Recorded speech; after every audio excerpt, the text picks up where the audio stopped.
Hello दोस्तों, welcome to back your YouTube channel goal PhD arts में आप सभी का बहुत बहुत स्वागत है। आज बहुत दिनों के बाद आज आपसे रूबरू हुए हैं, तो आज ऐसे टॉपिक पर हम लोग चर्चा करेंगे ना कि हर कोई खुश हो जाएगा। ठीक है, आप भी खुश हो जाओगे। ठीक है, चलते हैं देखते हैं क्या है। तो आज हम एक मनोवैज्ञानिक है, एक वैज्ञानिक है, एक वो व्यक्ति हैं जो दुनिया को बहुत कुछ दिया। तो वो कौन है? हम बहुत ज़्यादा भूमिका ना बनाते हुए सीधे पॉइंट पर आता है। उनका नाम है सिगमंड फ्रायड। चलिए आज हम देखते हैं सिगमंड फ्रायड। नया मार्कर है, बहुत पतला चल रहा है भाई। चलिए देखते हैं। हम आज देखते हैं सिगमंड फ्रायड।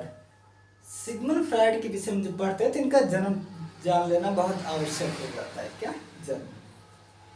तो देखिए, इनका जो जन्म है, जन्म ठीक है, यह है 1856 से लेकर के 1939। कहाँ हुआ था? वियना में हुआ था। ठीक है, यहाँ तक ठीक है। देखिए किसका? सिगमंड फ्रायड का। ठीक है, अब देखिए सिगमंड फ्रायड क्या थे। तो सिगमंड फ्रायड जो है एक वैज्ञानिक थे। वैज्ञानिक थे। इन्होंने सिद्धांत क्या दिया था? क्या सिद्धांत? इन्होंने सिद्धांत दिया था मनोविश्लेषणात्मक सिद्धांत। क्या? मनोविश्लेषणात्मक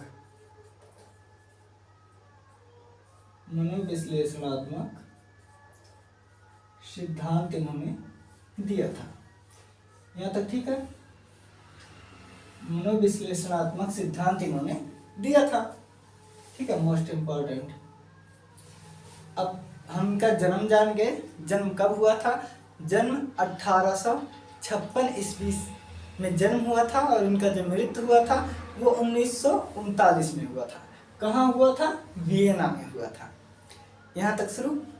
ठीक है, अब देखिए इनका सिद्धांत है मनोविश्लेषणात्मक सिद्धांत। इसके अंतर्गत ये चेतन, अर्धचेतन, अचेतन की बात करते हैं। क्या? देखिए हम जो सबसे देखिए हमारा सबसे देखिए इनके इन्हीं सिद्धांत में ही ये अचेतन, चेतन, अर्धचेतन,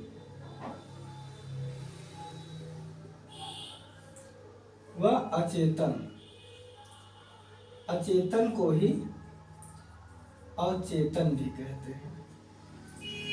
यहाँ तक ठीक है। अब देखिए चीजों को हम बहुत डिटेल से समझेंगे। देखिए चेतन में हमारी मूल प्रवृत्तियां आती हैं। क्या? मूल प्रवृत्तियां। ठीक है, जिसे भय,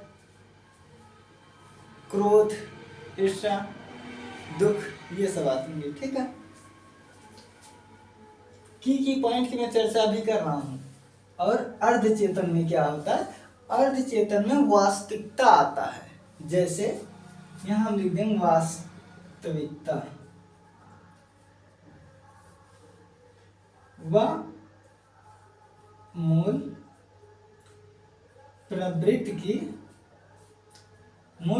यहां पर लागू होता है।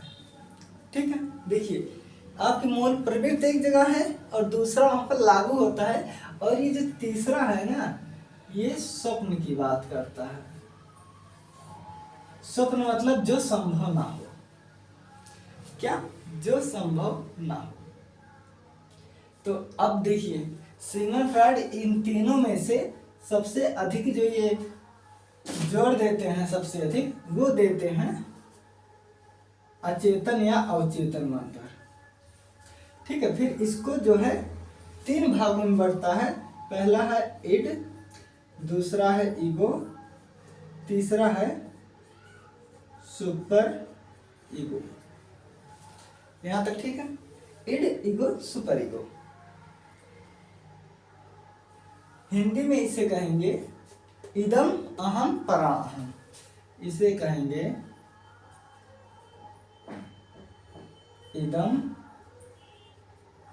अहम, और ये है परा अहम। ठीक है, इदम अहम परा अहम। यहां तक चीजें समझ में आ गई। इदम अहम परा अहम। अब देखिए, अब मैं जो बताना चाहता हूं वो देखिए। ये कहते हैं कि मानव की 3 ग्रंथियां, सॉरी 2 ग्रंथियां होती हैं। कौन कौन सी? पहला है ओडिपस और दूसरा है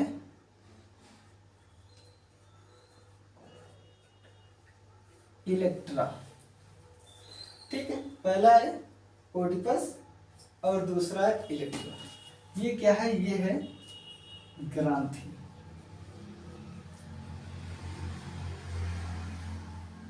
इतना तो लगभग हर कोई जानता होगा, हर कोई जानते हैं। लेकिन आज हम देखेंगे कि ऑडियंस क्या है। ठीक है, ये जो ऑडियंस है थ्योरी, ये क्या है? तो इसको जानने के लिए हमें यूनान की एक कथा जानना होगा। जैसे हमारे यहाँ पर जो है रामायण, महाभारत, गीता, ये सब है ना, वैसे यूनान में भी है। तो हम बहुत अच्छे समझेंगे, थोड़ा समय लगेगा। एक बार अगर आप समझ जाएंगे तो दोबारा आपको समझने की जरूरत नहीं पड़ेगा, क्योंकि आपको कंठस्थ हो जाएगा। ठीक है, इसलिए हम बहुत लय में भी नहीं भाग रहे हैं, एक मध्यम गति से चल रहे हैं। देखिए, एक शहर है जिसका नाम है थेब्स। ये शहर कहाँ है? ये शहर है यूनान। देखिए, बहुत ज्यादा हम नहीं बताएंगे, ठीक, क्योंकि यूनान से ही हमारा जो है आदर्शवाद शुरू हुआ था। थेब्स, वहां नहीं जाते हम, बहुत आसानी से समझते। ठीक है, ये एक थेब्स शहर है यूनान। यहाँ तक ठीक है।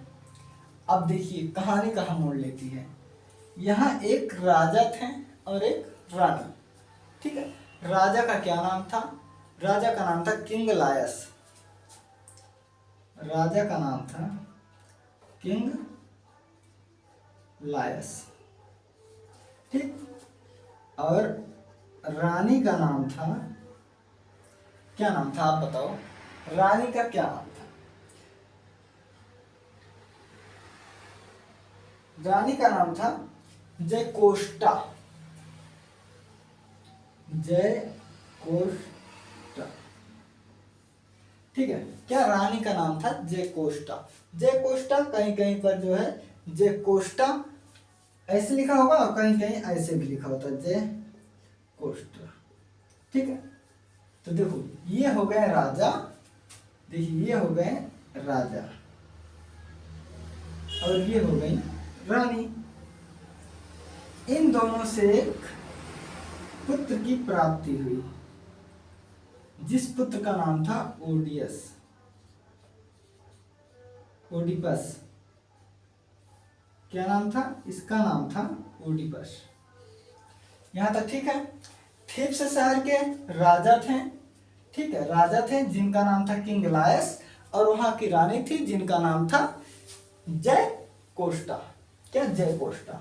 राजा रानी, इनसे एक पुत्र की प्राप्ति हुई जिसका नाम था ओडिपस। यहां तक ठीक है। अब देखिए कहानी क्या मोड़ लेता है। कहानी मोड़ क्या लेता है? यूनान की कहानी है। तो जब इसका जन्म होता है, ठीक है, जन्म, तो जन्म के समय ही भविष्यवाणी होती है। भविष्यवाणी होती है। भविष्यवाणी होती है, तो भविष्यवाणी में क्या होता है? ठीक है, भविष्यवाणी होती है भविष्यवाणी में क्या होता है ये हम देख लेते हैं। भविष्यवाणी में होती है कि ये पिता की हत्या करके अपनी मां से विवाह करेगा। ठीक है। आकाशवाणी क्या होती है? ठीक है, आकाशवाणी होती है कि ये जो ओडियस है, ठीक है, ये जो ओडियस लड़का है ये अपने पिता की हत्या करके अपनी मां से ही शादी करेगा। ये क्या होता है? तो ये जो है ना ये भविष्यवाणी होती है। ठीक है, इसके जन्म के समय भविष्यवाणी होती है कि यह अपने पिता की हत्या करके अपने माता से शादी करेगा। कौन? ओडिपस। देखिए ओडिपस नाम है, हो सकता है मेरे मुंह से ओडियस भी निकल जाए तो ओडिपस ही उसका मतलब है। ठीक है, अब देखिए कहानी में मोड़ क्या लेता है। राजा निर्णय लेते हैं, ठीक है, ओडियस के लिए मान लीजिए ये ओडियस है, ठीक है, ये लड़का ओडियस है।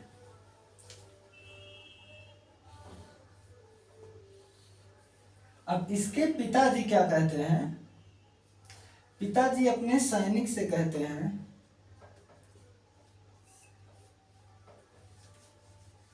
देखिए कहीं कहीं सैनिक का वर्णन मिलता है और कहीं कहीं खुद का वर्णन मिलता है। खुद का वर्णन कब मिलता है? देखिए खुद का वर्णन तब मिलता है जब इसका मोह, पितृ मोह में वो फंसता है तब। लेकिन मैं वही चीज बताऊंगा जो किताबों में ऑथेंटिक है। ठीक है, तो इसके पिताजी दरबारी को आज्ञा देते हैं। ठीक है, दरबारी को आज्ञा देते हैं किस लिए? इसकी हत्या के लिए। इसकी हत्या करने के लिए जो है आज्ञा देते हैं। ठीक है, कि ओडियस की हत्या कर दो। फिर दरबारी जो है ओडियस को ले करके, ध्यान से समझिएगा, ओडियस को ले करके राज्य के बाहर, राज्य के बाहर, देखिए यहां तक इसकी मान लो राज्य की सीमा है तो सीमा से बाहर या, और देखिए ये एक पहाड़ी है। ठीक है, ये एक पहाड़ी है, थोड़ा इज्जत से बना दो भाई पहाड़ी। देखिए ये एक पहाड़ी है। ठीक है, और ये जो पहाड़ी का ये छोर होता है ना, यही थीप्स शहर को बांटता है। जैसे हमारे भारत में जो है इस साइड हिमालय बांटता है, उत्तर दिशा में बांटता है ना, उसी तरह से ये पर्वत जो है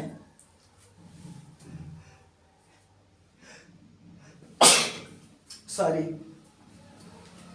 बांटता है। और ये है कोरिंथ शहर।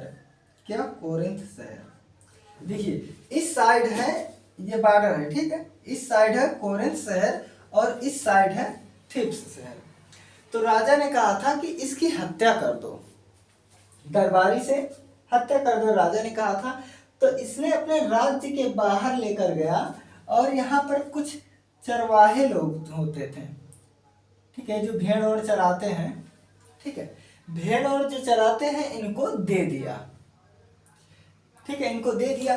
तो इस राज्य में जो कोरियंथ शहर है तो ये नाम से आ गया कोरियंथ। यहाँ तक ठीक है, समझ में आ रहा चीजें? क्योंकि इसे बाहर कर दिया तो यहाँ आ गया। फिर यहाँ इसने हत्या नहीं की। क्या? दरबारी ने, ये यहाँ आ गया इस शहर में, तो सीधे इधर ले आते हैं। ठीक है, यहाँ पर हत्या नहीं की बल्कि इसको शहर से बाहर छोड़ दिया। ठीक है, इसकी हत्या नहीं किया, इसे शहर से बाहर छोड़ दिया। सोचा कि पहाड़ी पर है, चील उल इसे खा लेंगे। लेकिन क्या हुआ, वहां पर फिर भेड़ी चराने वाले लोग रहते थे। उन्होंने एक नवजात ही शिशु था। क्या? नवजात ही शिशु था। तो इन भेड़ियों ने जो है, जो भेड़िया मतलब जो भेड़ी चराते थे, उन चरवाहे, ठीक है।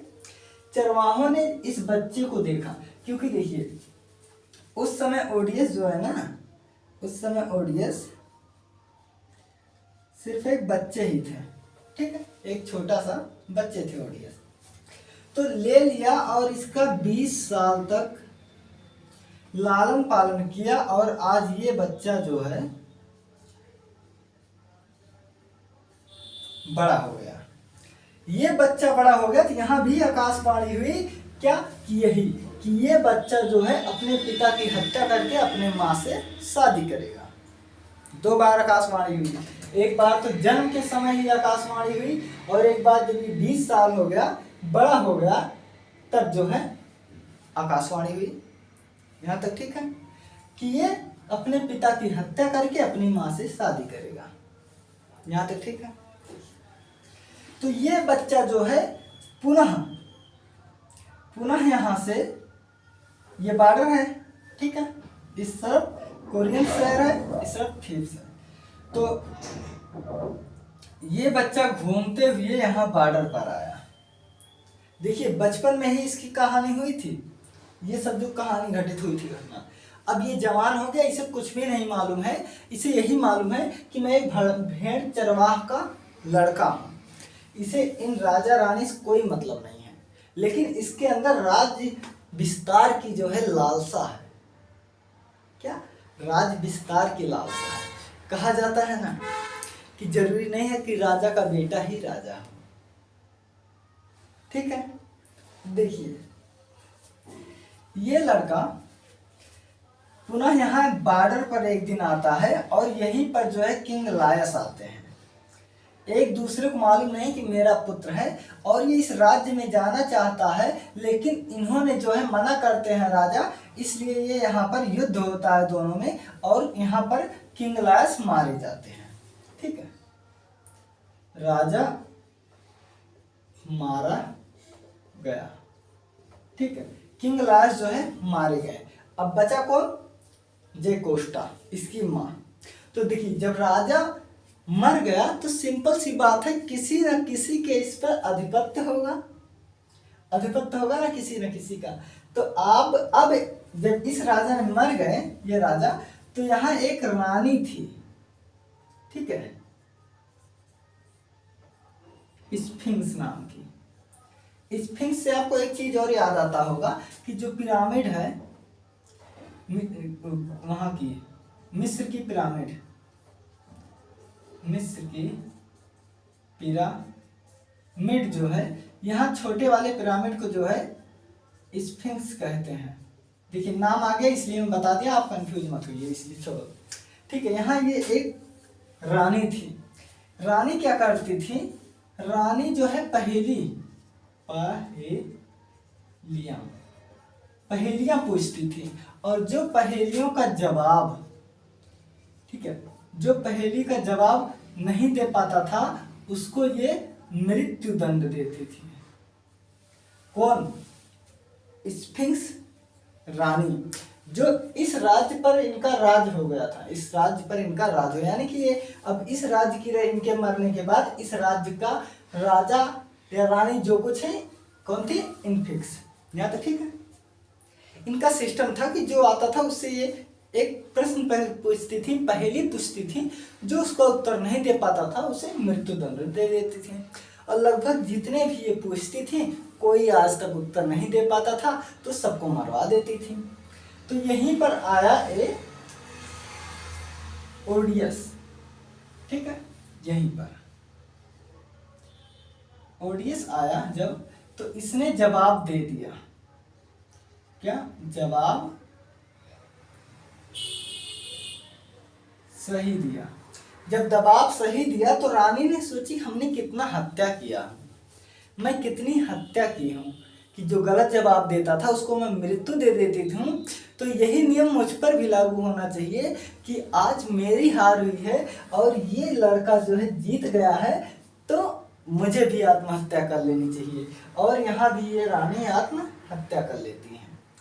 अब कहानी में बची हैं ये रानी जयकोष्टा और ये पुत्र, यानी कि ये माँ और, देखिए माँ और पुत्र बचे हैं। यहाँ तक ठीक। कौन बचा? माँ और पुत्र। अब माँ को ये नहीं मालूम कि ये मेरा बेटा है और बेटा को ये नहीं मालूम कि ये मेरी माँ है। क्यों? क्योंकि जन्म के समय ही जो है इसको कोरियंथ शहर में भेज दिया गया था। यहाँ तक ठीक है। अब देखिए यहाँ रानी बची और ओडिपस बचा। अब इन दोनों ने, ठीक है, ओडिपस और रानी दोनों एक दूसरे से शादी कर लेती हैं। क्या? शादी कर लेते हैं। कहते हैं चलो चलो शादी कर लेते हैं, ठीक है। और इस शादी से रानी को, ठीक है, रानी को 4 पुत्र प्राप्त हुआ। देखिए उसी बेटे से माँ को 4 पुत्र प्राप्त हुआ। अब इसके राज्य में जो थिप्स शहर है, अब यहाँ अकाल पड़ गया, अकाल भुखमरी पड़ने लगा। तो लोगों ने सोचा, ये राजा तो था ही उस समय, हो गया, ठीक है। तो लोगों ने सोचा कि ये अकाल इतना क्यों पड़ रहा है। तो राजा ने ज्योतिषी को बुलाया और पूछा ऐसा क्यों हो रहा है। तो ज्योतिषी ने कहा कि कोई बालक है जो अपनी माँ से शादी कर लिया है। क्या? कोई बालक है जो अपने माँ से शादी कर लिया है और ये उसी का पाप है। तो राजा है भाई, अब ओडिपस तो राजा हो गए यहाँ शादी करने के बाद, ठीक है। तो इन्होंने पूरे शहर में जो है ढिढोरा पिटाया कि ये अपराध कौन किया है। तो लास्ट में फिर वो ज्योतिषी आए जो आकाशवाणी किए थे, ठीक है। कौन? ज्योतिषी आए जो आकाशवाणी किए थे। उन्होंने बताया कि अरे राजा, पागल राजा, तू क्या कर रहा है? तू खुद ही है जो अपने पिता की हत्या किया। अभी कहीं ऐसे कैसे मैंने कर दिया? तो उसने बताया कि ये जो किंग लायस है ये तुम्हारे पिता हैं और ये जो रानी जयकोष्टा है ये तुम्हारी माँ है। तो इसने कहा हाँ, मैं यहाँ से जब चला था 20 साल बाद, तो यहीं बॉर्डर पर एक व्यक्ति से हमारी लड़ाई हो गई थी जिसमें मैंने उस व्यक्ति को मार डाला था। तो इसने कहा अरे तरीकी, मैं तो अपने पापा को ही मार दिया, ठीक है। पहली आकाशवाणी कि वो अपने पापा का हत्या करेगा, हो गया।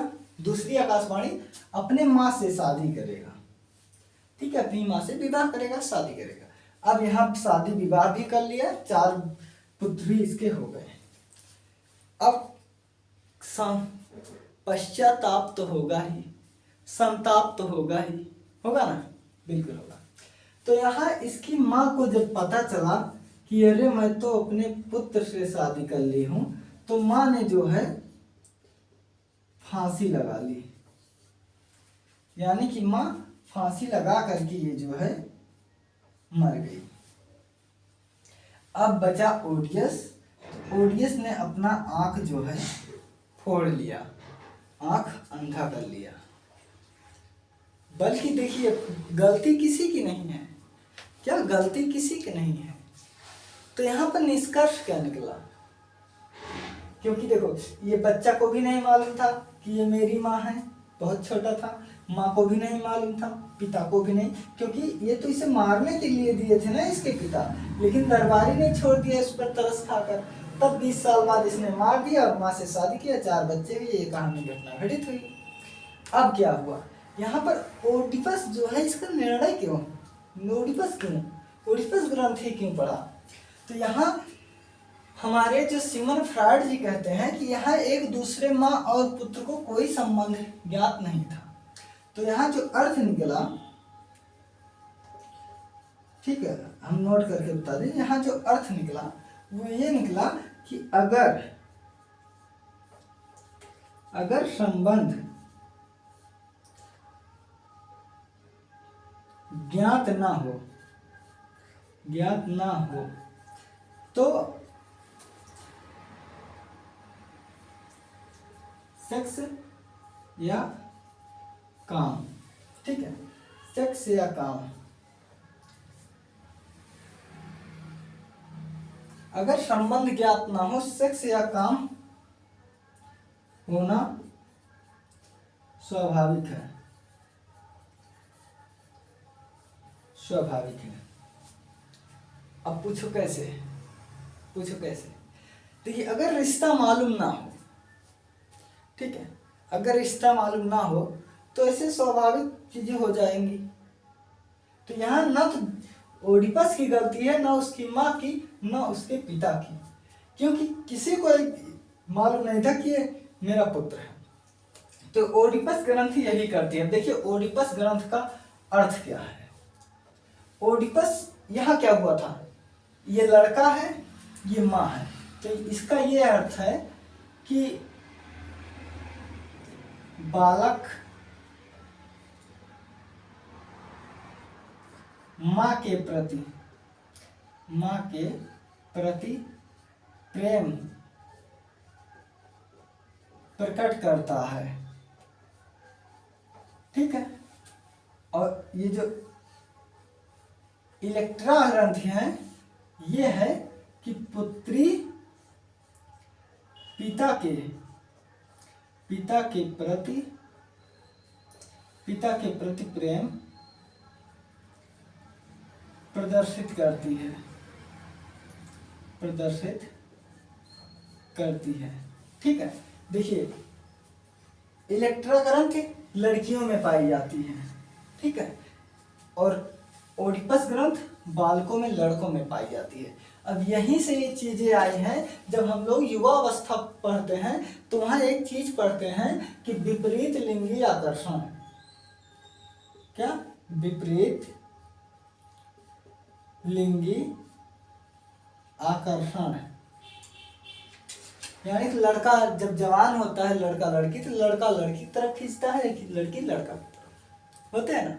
तो ये यही चीजें हैं कि जो ओडिपस ग्रंथ है, सिग्मंड फ्रॉइड ने पता लगाया कि जो ओडिपस ग्रंथ है वो जो है माँ के प्रति प्रकट होता है। जैसे उदाहरण एकदम सिंपल है, जो लड़के हैं ना वो पिताजी से डरते हैं, उनको दुश्मन समझते हैं, अपना कोई भी बात हो अपनी मम्मी से पहले बताते हैं।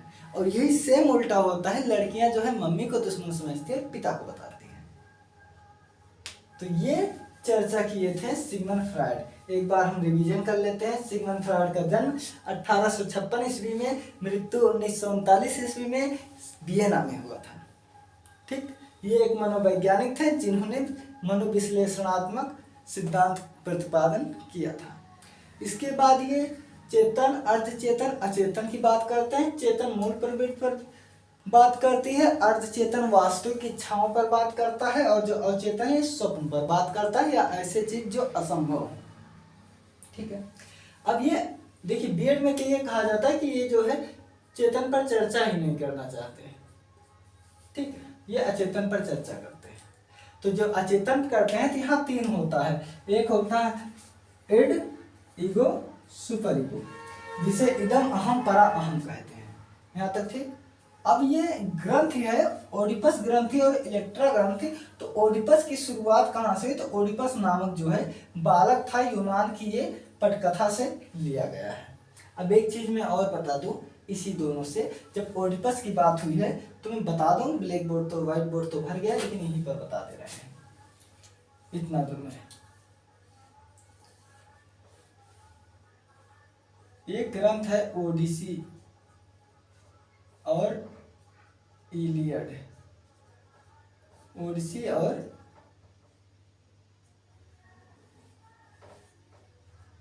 इलियड, ठीक है, ओडिसी और इलियड ग्रंथ। ये ग्रंथ लिखा कौन है? तो ये लिखे हैं होमर, ठीक है। कहीं न कहीं इन्हीं से संबंध इनका है, ठीक है। तो कैसा लगा वीडियो? आशा है कि अच्छा लगा होगा। बाकी मैं एकदम आराम से पढ़ाने का, पूरा बताने का, आपको समझाने का प्रयास किया हूँ। आशा है कि आपको अच्छे लगेंगे। टेक केयर, अपना ख्याल रखना।